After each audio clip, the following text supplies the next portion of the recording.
Hello everyone, তোমরা সবাই কেমন আছো? আশা করছি তোমরা সকলেই খুব ভালো আছো। Welcome to our YouTube channel. তো চলো আজকে আমরা নতুন টপিক, আমাদের কাছে নতুন টপিক হলো, তোমাদের কাছে নতুন টপিক নয় আমি জানি একটু হলেও। আচ্ছা, এটা তোমরা সকলেই জানো ব্রেস্ট সেলফ এক্সামিনেশন কতটা ইম্পর্টেন্ট আমাদের এই এক্সামগুলোতে, মানে ধরো নাও জিএনএম বা এএনএম, ঠিক আছে, এই এমএসএনএ প্রচুর ইম্পর্টেন্ট, প্রচুর। তো চলো আজকে আমরা নতুনভাবে স্টার্ট করে দিই। আচ্ছা, ব্রেস্ট সেলফ এক্সামিনেশনে কিছুটা আমরা ডেফিনেশন হিসেবে বা ইন্ট্রোডাকশন যাই বলো ছোট করে বলে নিই। Breast self examination is a method. তাহলে কি, ব্রেস্ট সেলফ এক্সামিনেশন হচ্ছে একটা কি পদ্ধতি বা method, where A woman checks her own breast regularly to detect any lump. ঠিক আছে, তাহলে কি বলছে যে ব্রেস্ট সেলফ এক্সামিনেশন হচ্ছে একটা পদ্ধতি যেখানে একটা মহিলা কি করছে, চেকিং করছে তার ব্রেস্টকে রেগুলারলি কি করার জন্য, ধরার জন্য, কি ধরার জন্য, এনি লাম্প রয়েছে কিনা, সোয়েলিং রয়েছে কিনা, বা কোনো changes that might indicate breast cancer, মানে যেগুলো ব্রেস্ট ক্যান্সারের জন্য ইন্ডিকেট করছে সেইগুলো চেকিংয়ের জন্য, যে রেগুলারলি যে আমরা চেক করছি ব্রেস্টকে, সেটাকেই কিন্তু বলা হয় ব্রেস্ট সেলফ এক্সামিনেশন। ক্লিয়ার? তো ব্রেস্ট সেলফ এক্সামিনেশনের মধ্যে কী করতে হবে? আর্লি ডিটেকশন করতে হবে, স্ট্রাকচারাল অ্যাওয়ারনেস থাকতে হবে, এবং প্রম্পট অ্যাকশন করতে হবে।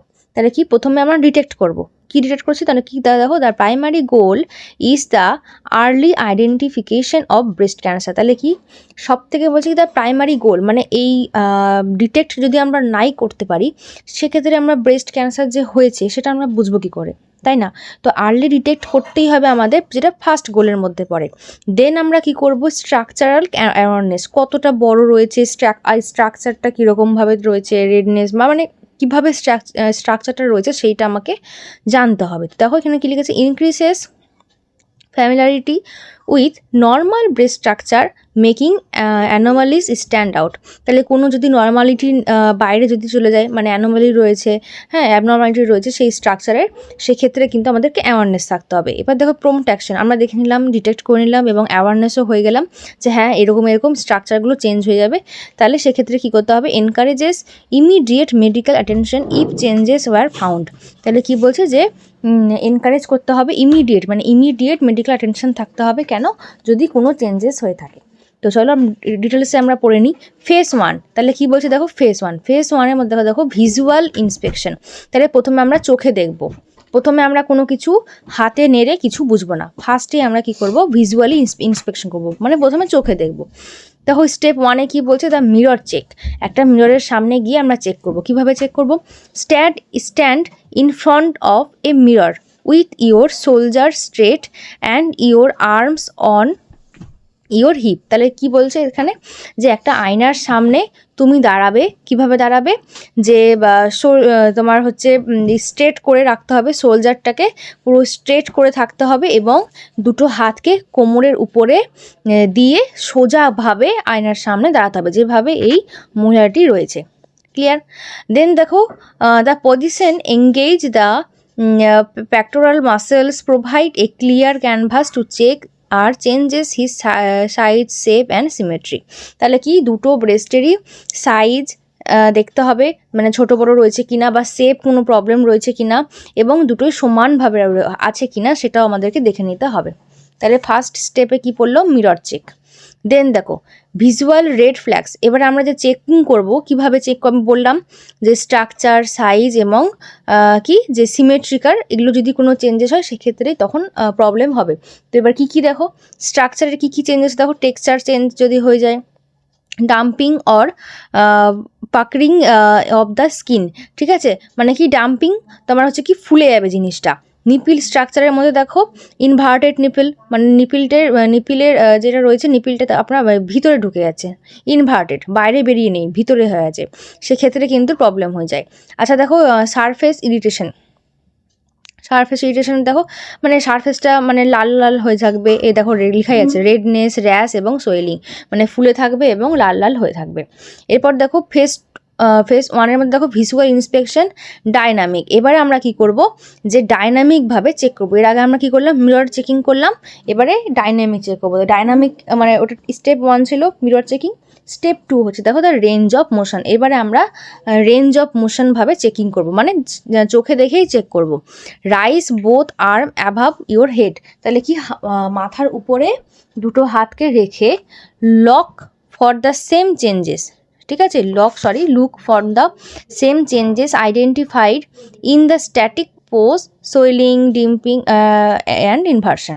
তাহলে কি যে আমরা কি করব, একটা মহিলা কি করছে আয়নার সামনে আর দাঁড়াবে না, এমনি নিজে নিজেই কি করবে, মাথার উপরে দুটো হাতকে উঠিয়ে দিয়ে সেম জিনিস দেখতে হবে, স্ট্রাকচার দেখতে হবে, ঠিক আছে, কোনো মানে কোনো স্ট্রাকচার বা বলতে পারো যে কোনো ইনভার্সন হয়ে গেছে কিনা, ইনভার্টেড নিপিল যেটা আমি এর আগেও বললাম, বা কোনো সোয়েলিং, রেডনেস, র্যাশেস এগুলো রয়েছে কিনা সেটা দেখে নিতে হবে। ক্রিটিক্যাল ডিটেলসের মধ্যে দেখো স্পেসিফিক্যালি চেকই করতে হবে কি if both breast move evenly when you raise your arm. তাহলে কি যে প্রথমে মানে দেখতে হবে যে কি মানে মানে মুভ করছে কিনা, মানে আমরা যখন হাতটাকে উঠাচ্ছি তখন ব্রেস্টটা একটু সরছে কিনা।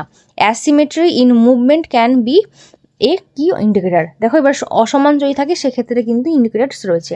দ্য ডিসচার্জ চেকিং, আমরা ডিসচার্জ চেকিং করব কিভাবে, কি চেক করব, নিপিল এক্সামিনেশন করে। তো নিপিল এক্সামিনেশন কিভাবে করবো, gently squeeze each nipple to see if there any discharge. তাহলে কি বলছে, হালকাভাবে স্কুইজ করতে হবে নিপিলকে, যে যদি কোনো ডিসচার্জ বেরোয়, যদি কোনো ডিসচার্জ বেরোয় সেই ডিসচার্জের কালার হিসেবে আমরা কিন্তু ইন্ডিকেট করব যে কি হয়েছে। তো সেক্ষেত্রে দেখো যদি ওয়াটারি কালার হয়, সে ওয়াটারি কালার হবে, মানে কয়েক রকমের ডিসচার্জ হয়, একটা মিল্কি ডিসচার্জ হয়, একটা ইয়েলো ফ্লুইড ডিসচার্জ হয়, আর একটা হয় ব্লাড, ঠিক আছে। এরপর দেখো phase 2 the mechanic of palpation. তাহলে কি এবার আমরা প্যালপেট করব। প্যালপেট আমরা কোন 3টে আঙুল দিয়ে করব, বুঝতেই পারছো, বোঝা যাচ্ছে কোন 3টে আঙুল দিয়ে আমাদেরকে করতে হবে। আচ্ছা, এরপর দেখো যে দ্য অ্যানাটমিক্যালি আমাদের দেখো এটা কলার বোন, এটা হচ্ছে ক্লেভেজ, আর হচ্ছে এটা হচ্ছে আর্মবিট, ঠিক আছে, টপ টু অ্যাবডোমেন। তাহলে কি টপ টু অ্যাবডোমেন কোথায় রয়েছে, ব্রেস্টটা আমাদের বুঝতেই পারা যাচ্ছে। এরপর দেখো লেইং ডাউন, এবার এতক্ষণ আমরা দাঁড়িয়ে দাঁড়িয়ে আমরা করছিলাম, এরপরে কিন্তু আমরা শুয়ে চেক করব। কেমনভাবে শুয়ে চেক করব, লে ডাউন ফ্ল্যাট, তাহলে কি বলছে প্রথমে আমরা সোজাভাবে শুয়ে যাব, ঠিক আছে, সুপাইন পজিশনে আমরা প্রথমে শুয়ে যাব। দেন দেখো place A pillow under your right shoulder.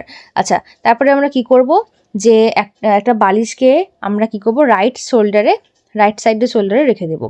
Put your right arm behind your head, তাহলে কি যে আমরা রাইট সাইডের বালিশটা রাখার পরে রাইট সাইডের আর্মটা আমরা কি করব হাতের উপরে রেখে দেব। তো আমরা কি করব তখন, যে রাইট সাইডের আর্মটাকে আমরা মাথার নিচে রেখে দিলাম, ঠিক আছে। এরপর দেখো use your left hand to feel your right breast using circular motion. তখন আমরা কি করব, যে বাম হাতটা দিয়ে ডান সাইডের ব্রেস্টকে আমরা সার্কুলার মোশনে আমরা কিন্তু ফিল করব, ঠিক আছে, যে কোনো লাম্প রয়েছে কিনা, কোনো শক্ত ভাব বা কোনো ফোলা ভাব রয়েছে কিনা সেটা আমরা দেখে নেব। Repeat for the left breast using right hand, তাহলে কি আমরা সেম পজিশনে মানে সেমভাবে রাইট সাইড যেভাবে চেকিং করলাম সেভাবে কিন্তু লেফট সাইডও চেক করতে হবে। আচ্ছা, কনটেক্সট বি এর মধ্যে দেখো কি বলছে, স্ট্যান্ডিং বা দ্য সোয়ার। এবার কি করছে, মানে দাঁড়িয়ে দাঁড়িয়ে এবার আবার দাঁড়িয়ে চেক করব। দ্য ওয়েট স্কিন অ্যাডভান্টেজ, ঠিক আছে, তাহলে কি যে ভিজা অবস্থায় যদি আমরা চেক করতে যাই সেক্ষেত্রে কিন্তু ভালোভাবে বুঝতে পারা যায়।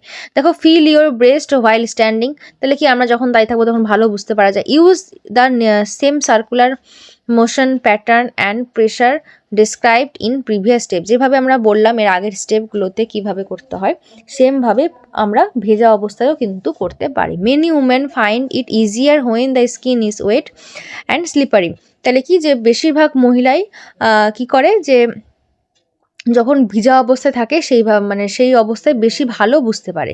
Friction is reduced and increasing tactile sensitivity, মানে বুঝতেই পারছো যদি ভিজা অবস্থা থাকে সেক্ষেত্রে ফ্রিকশনটা কম হয় আর ট্যাকটাইলটা বেশি হয়ে যায়।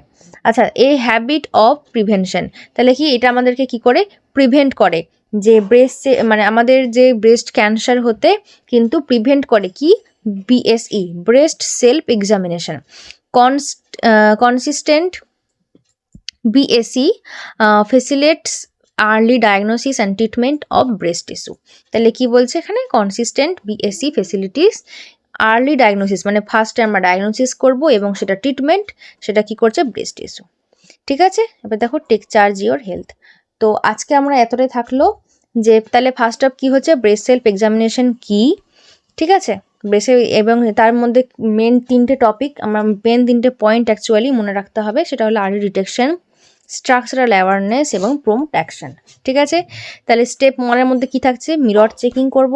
স্টেপ 2 এর মধ্যে দেখো কি করছে, দ্য রেঞ্জ অফ মোশন থাকছে, এবং স্টেপ 3 এর মধ্যে দেখো নিপিল এক্সামিনেশন। এর মধ্যে আমরা যেটা যেটা অ্যাবনর্মালিটিস পাচ্ছি সেটা আমরা তো বুঝতেই পারছি, এবং কোন 3টে আঙুল দিয়ে আমরা প্যালপেশন করব, এবং তারপরে কি দেখো অ্যানাটমিক্যাল, এগুলোর তো দরকার নেই।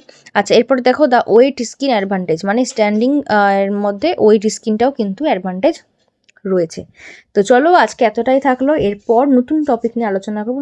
ততক্ষণ তোমরা অবশ্যই ভালো থেকো, এবং তোমাদের যদি মনে হয় অন্য টপিক নিয়ে আমি আলোচনা করি, সেক্ষেত্রে তোমরা কমেন্ট বক্সে কমেন্ট করে দিও। Tata, bye bye.